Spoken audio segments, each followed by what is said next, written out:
idea of balance in my mind has caused many of us as physicians a lot of frustration, sadness, and unhappiness, as opposed to what we might associate with balance, which is, relaxation and ease, and maybe that nirvana of getting it all right. So most people I know haven't found balance, whatever that means, to find it.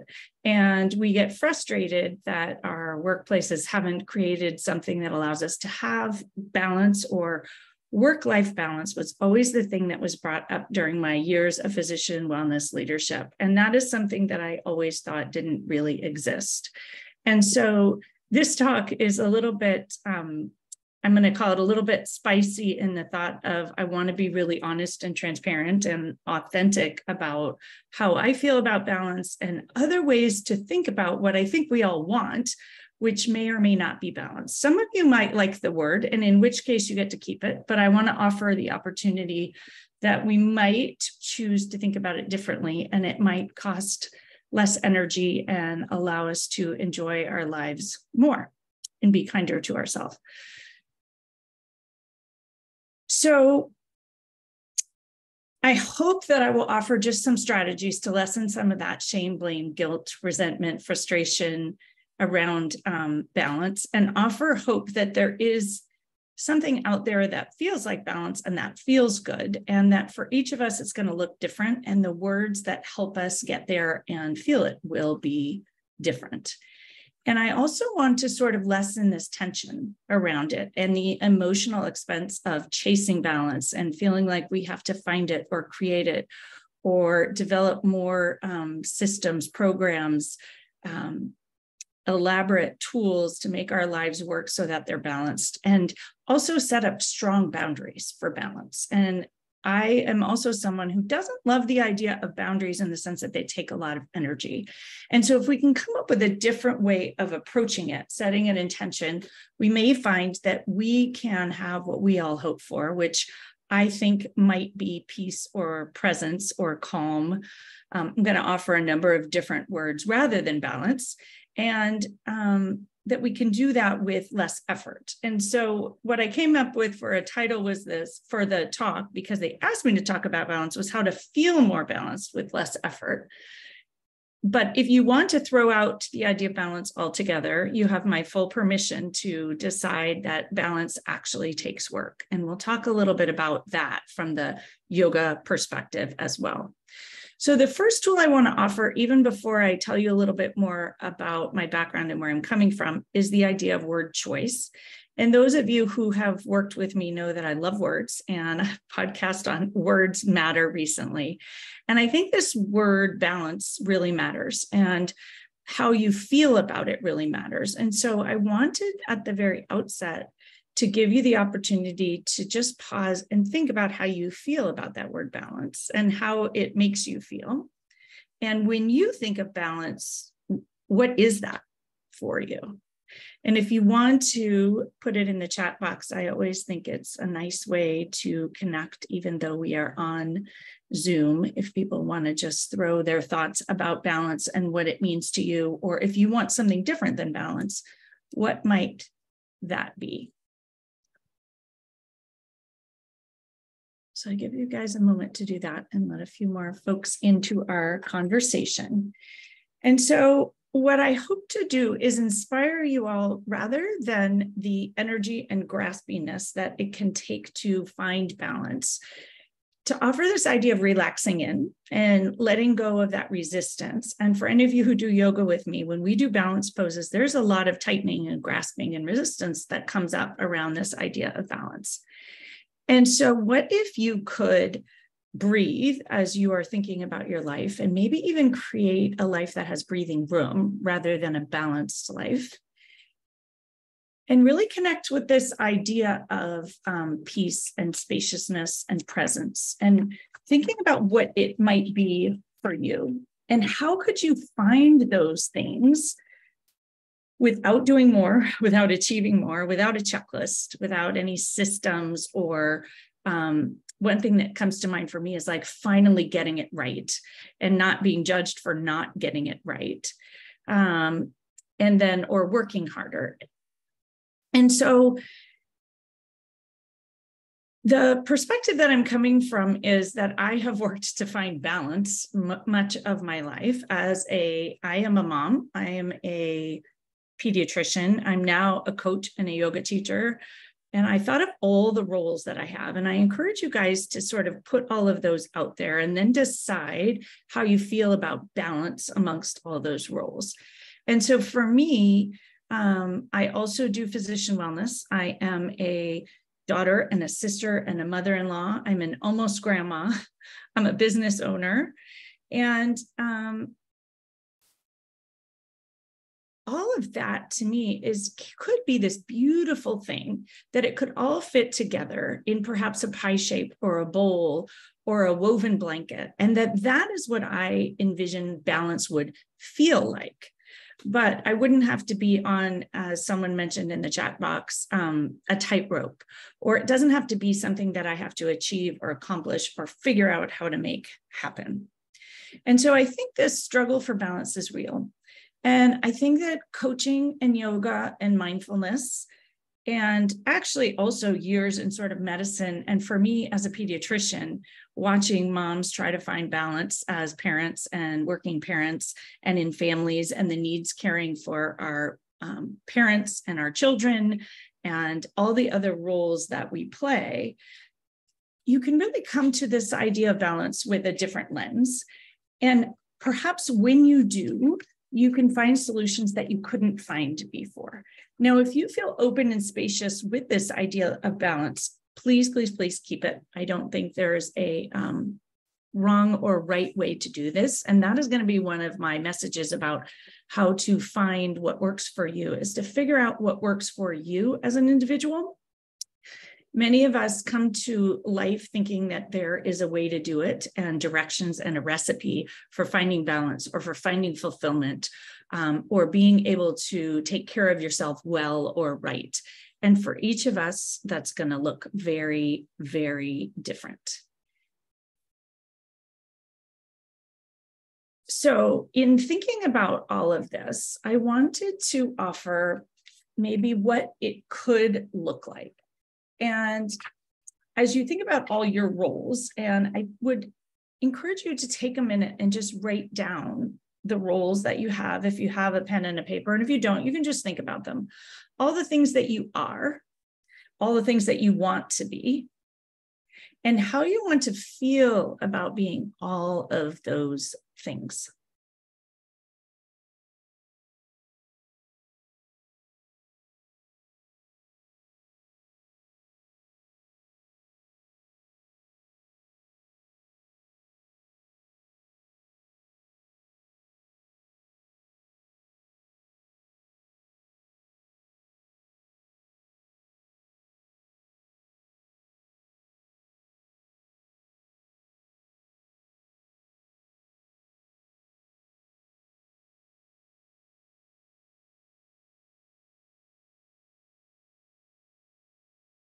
And feel free to pop in the chat how you would like to feel about all those things. And as I just look through the chat box, looking at this idea of balance as aspirational or striving. And so again, for many of us as women, and many of you, almost all of you are women physicians, this idea of striving is something that we have been trained to do continually.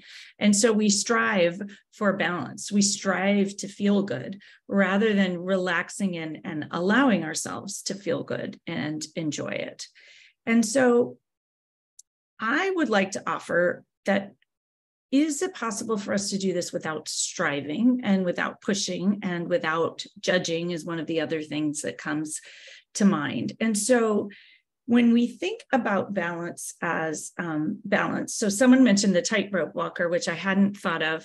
The ones that I had thought of were a pogo stick. And now you have to constantly stay moving to keep the pogo stick upright before you tip over, or even a bike. You have to keep a bike moving constantly to stay balanced. And so that's very tiring.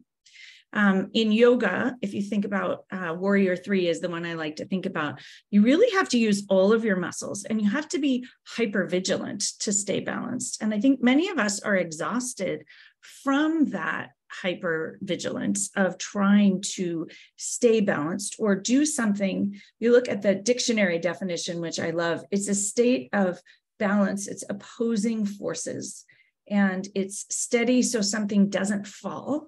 And so those are the ways that when we're deciding we would like to have a balanced life, that we're actually bringing in all of those conflicting and competing priorities. And so it often can evoke this idea of scarcity. And for many of us, that's not our highest, wisest, most creative problem-solving approach to our lives and how we would like to choose to live.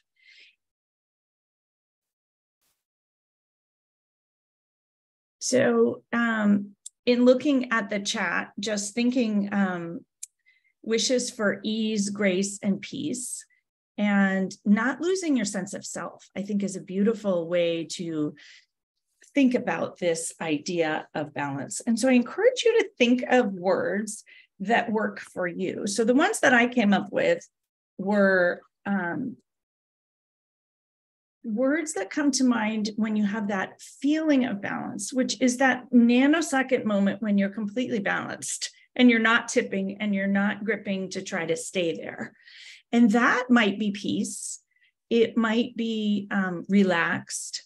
It might be steady. It might be grounded or safe or at ease. And so thinking about those as an aspirational way that you want to move forward.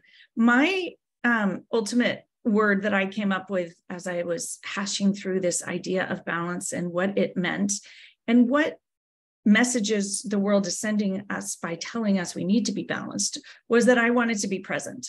And so present was in the moment, present wherever I am. So in the moment, wherever I am, connected with the people in my life, wherever I am, feeling calm and grounded, which to me is the opposite of anxious and being hypervigilant and fixing and managing and controlling things that are out of my control.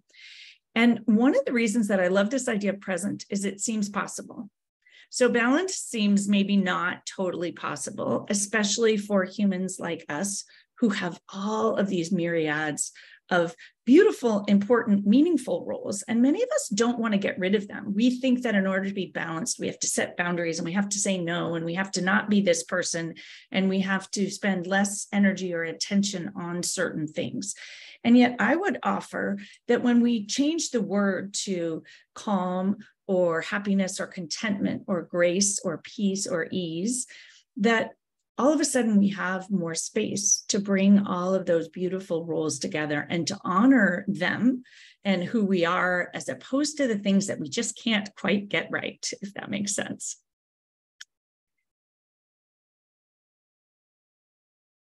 So the other offer I would give is, rather than a single word, you might even think about a phrase that helps you. And so some of the phrases that came to mind for me, and these are some of the things I've shared in some blog posts before, are a life roomy enough to live in, or creating breathing room. This idea of spaciousness came to mind. A place where you have time to be human is one of the main things. And I often talk about being human rather than a hero. And I think that maybe if your aspiration could be honoring your humanity or celebrating your humanity or respecting your humanity, and that might actually feel less overwhelming and less pressured and less tight than this idea of balance and a tightrope walker. So all of that really gets into word choice, which is my first thought about how to feel more balanced if you want to keep the word balanced with less effort. The other thoughts that I have are the one I just mentioned, which is connecting with your humanity. So stepping out of this hero role where we have to hold back locomotives and be Wonder Woman and do all of these things that aren't actually human, and setting your expectations for yourself as a human. And for any of you who haven't listened to the Mindful Healers podcast, there's a podcast on that, so you can delve into that. And I don't have to share all the details because I would like to have time for some conversation. Honoring your human needs. So making sure that you have sleep. You're unlikely to feel calm, ease, happy, content, or peaceful from a place of depletion and sleep deprivation. And nourishing yourself well in whatever way that looks like, but as a human, realizing that you have human needs, and human bodies can't go on and on and on without respite or things that take care of their living being. The other thing is that human capacity is finite. And so I often like to stay away from scarcity mindset. And yet around capacity, I think it's important. We have a finite capacity. And so if you think about that singing bowl that I like to bring to most things that I talk about, it doesn't stretch. Like when it's overfull, things overflow. And so you decide what you're going to put into that bowl and what you're not. And it's okay to leave some things out. It's okay to tell people when they're trying to add something to your bowl. This is one of my favorite phrases, that you're at capacity. And that's a way to, with ease, not get into judgment about what you can and can't do. If the bowl is full and at capacity, it's full and at capacity, and it's not a judgment on you. The bowl is a certain size, just like a human has a certain amount of capacity. I know this idea of capacity sometimes makes people feel angsty. And the reason that it does is that somewhere along the line in medicine, and perhaps expectations of women generally, we were sort of told we could create capacity and we could grow capacity, we could make more capacity, and we can't add more time. And there is still a limit to the capacity. And so maybe you can experience what's in that bowl differently, and that might change it, but the bowl is of limited size. And so I love this idea of capacity from that sense. And then it overflows. And so it's not a matter of balance and the tightrope. It's a matter of this beautiful bowl and what you want to put into it. And so that gives you this vision of creating that someone mentioned also in the chat box, of sort of creating all of your roles and celebrating all of your roles and celebrating all that you are, rather than what you're not or what you haven't figured out yet, or how you need to add in more things to make it all work. And then my next tip is lessons from yoga, because yoga informs everything that I do. And my friend Ann Kennard, who helps me with the Nourish and Transform Sagrada retreat, she always says people wouldn't do things for millions of years if it didn't have wisdom and important things to learn from it. And so yoga may not have been around for millions of years, but it's been around for a long time. And so lessons from yoga about feeling balanced or approaching balance would be to relax in. And I often share this in the yoga sessions that I teach on Saturdays and or on YouTube, and any of you are welcome to join me for those. So when we tighten in a balanced pose, when we grip, when we try to overcorrect and we hold it tight, that's when we tip over. So when you're trying to do something difficult, like Warrior 3, you actually have to relax in. You actually have to pause and breathe and use the breath to take good care of yourself. And so breathing would be the second one. Don't hold your breath. And most physicians that I work with in my wellness space hold their breath. And so one simple thing you can do to feel better, feel more at ease, feel more present, is to remember to breathe, and to breathe, to inhale and exhale, both. So sometimes if you think about asthma, right, we inhale, but we don't exhale, that causes problems. And so you want to make sure that you have a fairly equal match of your inhale and exhale. Both of those are needed.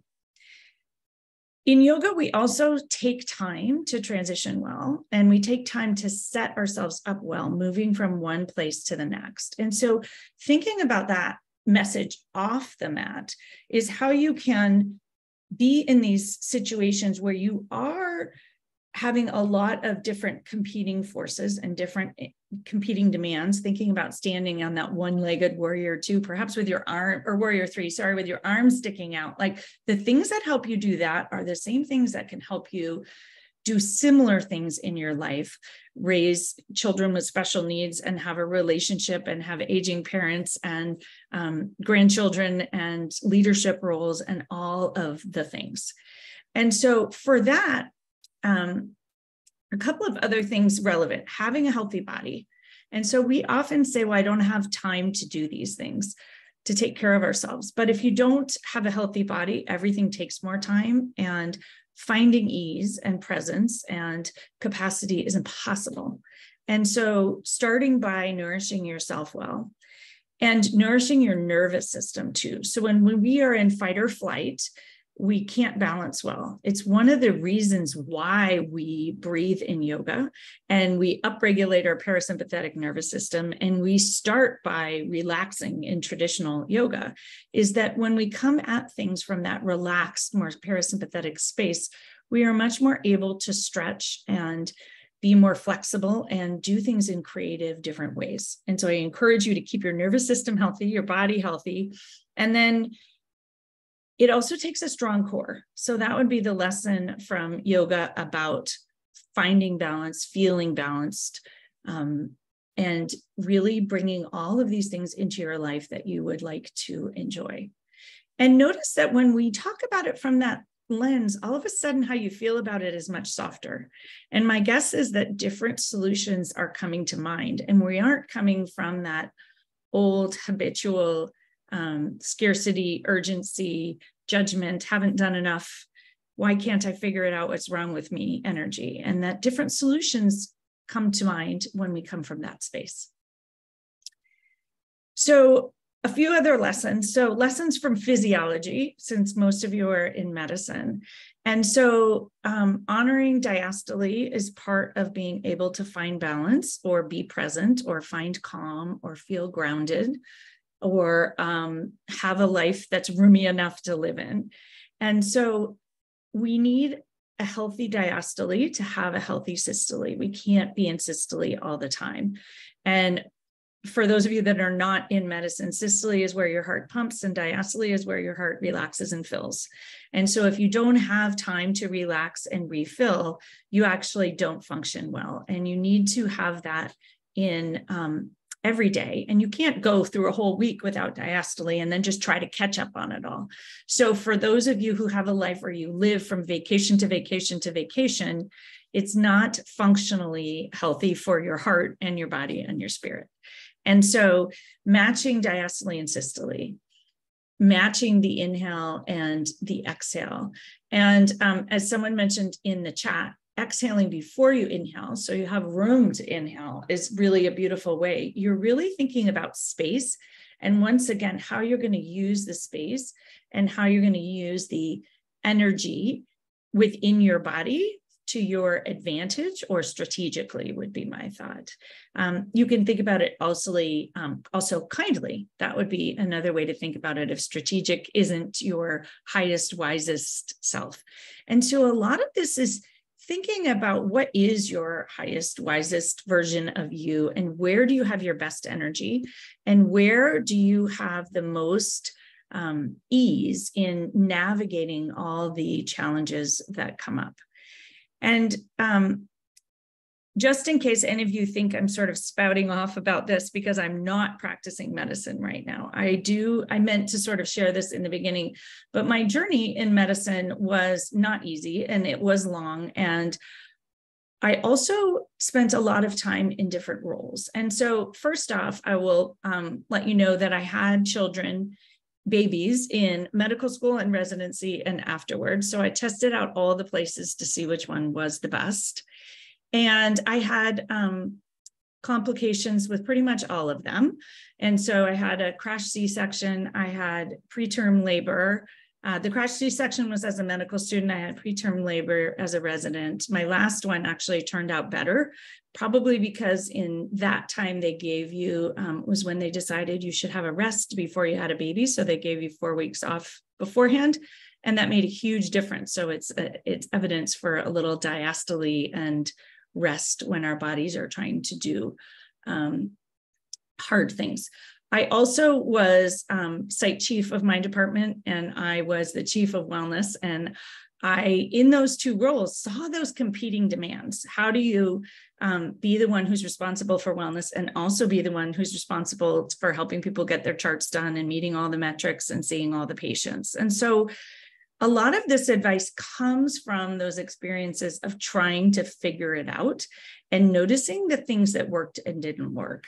And what I know works is not changing the situations and not fixing all of medicine, which does need to be fixed, but it's not happening as fast enough as all of us need it to, but changing how we think about it so that it's all less expensive. And that's where we can come up with these creative solutions to feel more at ease. And when we feel more at ease, we're actually able to navigate these challenges in more helpful, productive ways, and we can begin to make changes that work for us.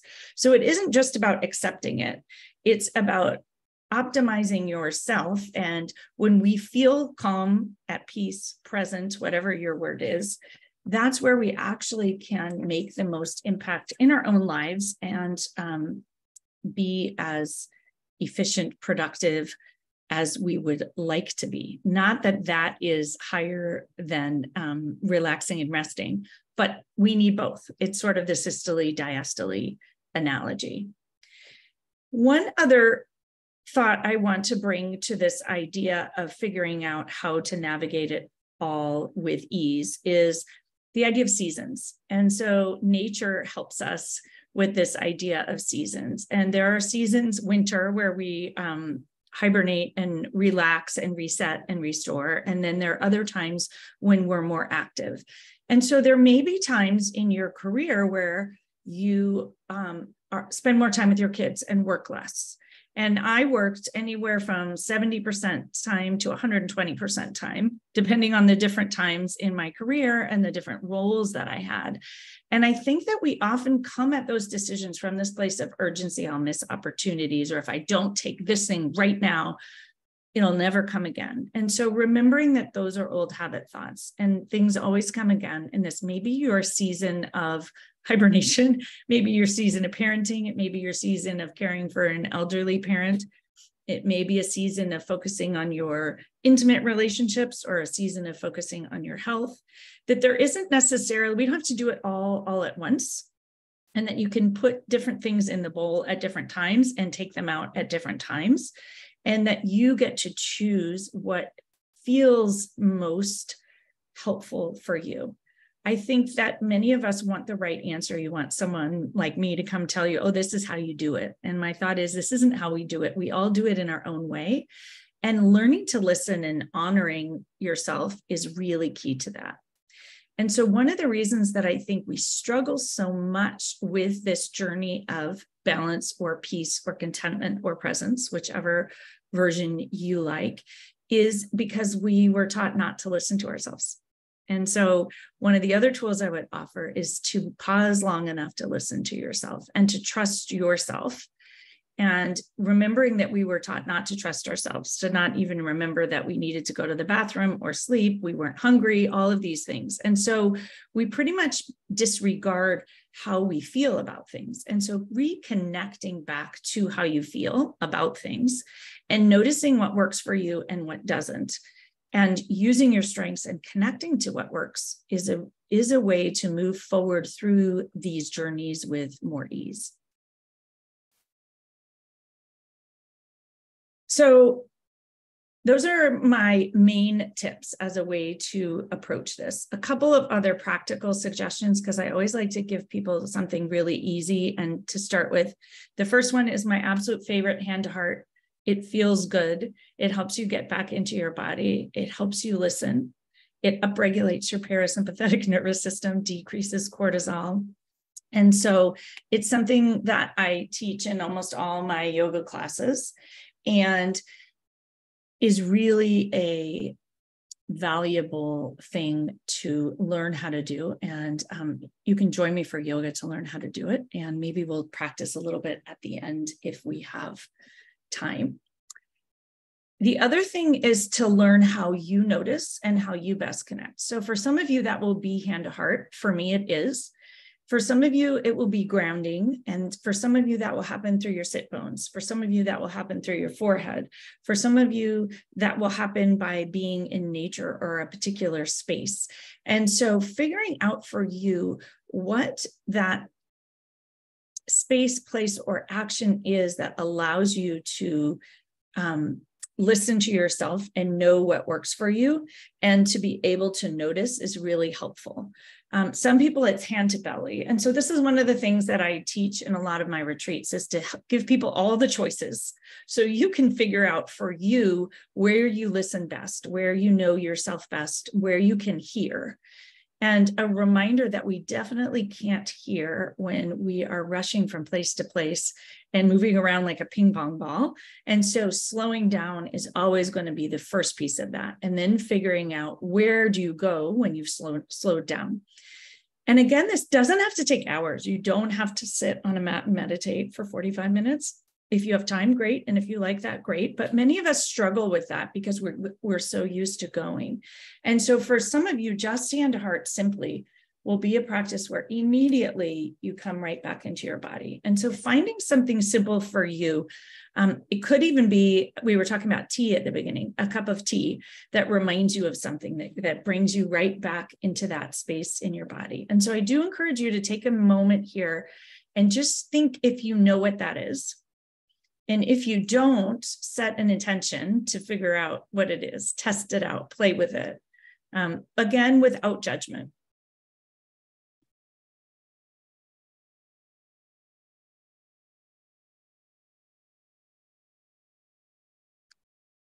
And then the mindfulness piece, bringing that in, and non-judgment is the first part of that. But mindfulness also offers non-striving, and we all spend all of our time striving. And so if you strive for something like balance, you're still striving, and it's almost impossible to achieve. And so enjoying it, or noticing where things are balanced, noticing where you already feel balanced, what things work, where do you move through life with the most ease and the least resistance, that can be really powerful. The other thing is acceptance is one of the main tenets of mindfulness. And so acceptance is the opposite of resistance. And many of us spend so much time resisting our lives as they are. And so that relaxing into your lives as they are essentially wastes less energy. And so the last thing I wanted to bring up before we get into this conversation is this idea of energy. And a tool that I think is really helpful in creating a life that works for you, that feels peaceful and present and connected and loving and calm and more at ease, is really looking at how you use your energy and looking at what things in your life deplete your energy and what things in your life give you energy, and finding a way to do less of what's depleting and more of what's energizing. And notice I didn't say like throw out all the things that are depleting, and you don't have to have a job that is only energizing, but you want more things that are energizing and less things that are depleting. And some of that will be changing circumstances and changing things that you do, and maybe letting go of things that you think you should do, but you don't actually want to do. Some of that is going to be in the way that you approach it. And the coaching really offers this opportunity of approach, and mindfulness offers this idea of attitudes. And whichever way you want to think about it, that's really where we can get much of our energy back and still do all of the things that we love. And so noticing the things or the thoughts or the ways that you approach things that lead you to feel depleted or out of balance, the times that you feel really anxious or pulled.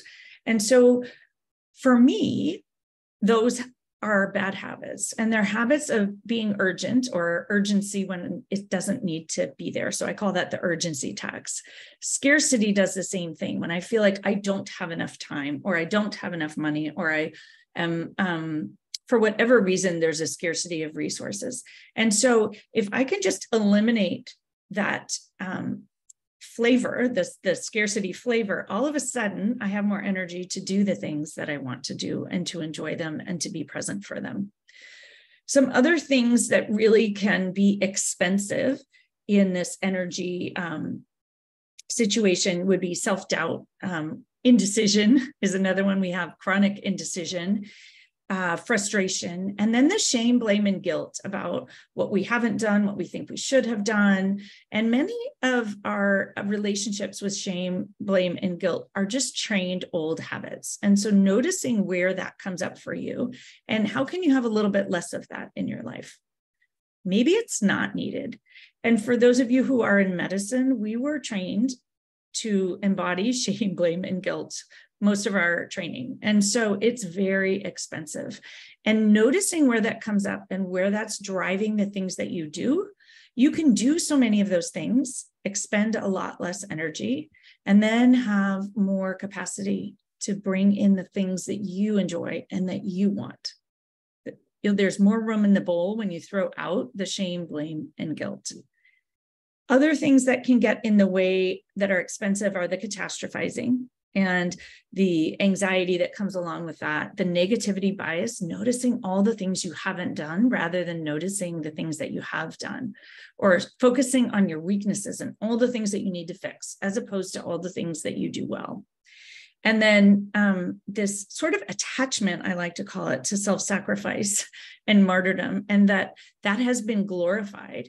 And perhaps choosing how you want to show up. It doesn't mean you're not going to show up helping people, but show up from a more authentic space of really wanting to give rather than that being the expectation.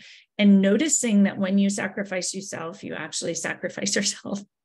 And it becomes extremely hard to find peace, ease, and be present when you are in that space of self-sacrificing and martyrdom. And then flipping to the fun part, which is the things that energize you, doing more of those and figuring out what they are for you. And so for me, it's thinking about what I love and what I actually love, not what I should love, but what I actually love, or what I actually want to do as opposed to should want to do. When I started making a distinction between those lists, I found a lot more spaciousness, which is something that I think is part of that feeling balanced, is having spaciousness. There's more breathing room when you are doing things from a place of love and joy and allowing yourself to do things that you love. When we're in that old habit of sacrificing, we often don't have time, scarcity, to do the things that we love. And other things that are simple and easy are laughter, spending time with people we love, and quiet space, stillness. So even if it's a moment, and then an invitation to do things like retreat or take respite, whether it's even in the bathroom for 15 minutes by yourself or going on an actual retreat. I think we think of them as extravagant, but what if you thought of them as really just energy management? And so making sure that you manage your energy well and healthily for you is going to help you move through things, expending a lot less energy. And what I will say is wasting a lot less energy, because we need that energy for all the things that we want to be doing and that bring more joy and fullness and fulfillment into our lives. And so when we come at things with that lens, I think it actually allows us to continue to have these full lives, because I don't like to aspire to the idea that you just have to get rid of those things. I'm a multi-passionate person, as you can tell by my list of roles that I gave you. I love doing all those things. And I don't want to not do the things that I love. But when I do them with more ease and less resistance, I can actually do more of them and enjoy more of them. So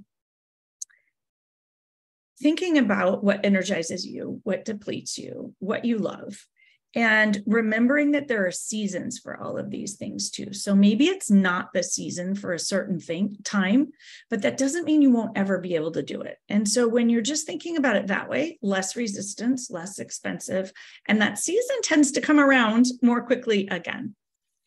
And it gets rid of the guilt around not being able to do all the things all at the same time. So I thought of 4 questions that I thought would be useful to ask yourself. And I've asked all of them already, but just thinking along as you're moving forward and perhaps setting an intention about how you want to feel about this idea of work-life balance or living a life with ease. What word do you want to choose, set as your intention, or aspire towards?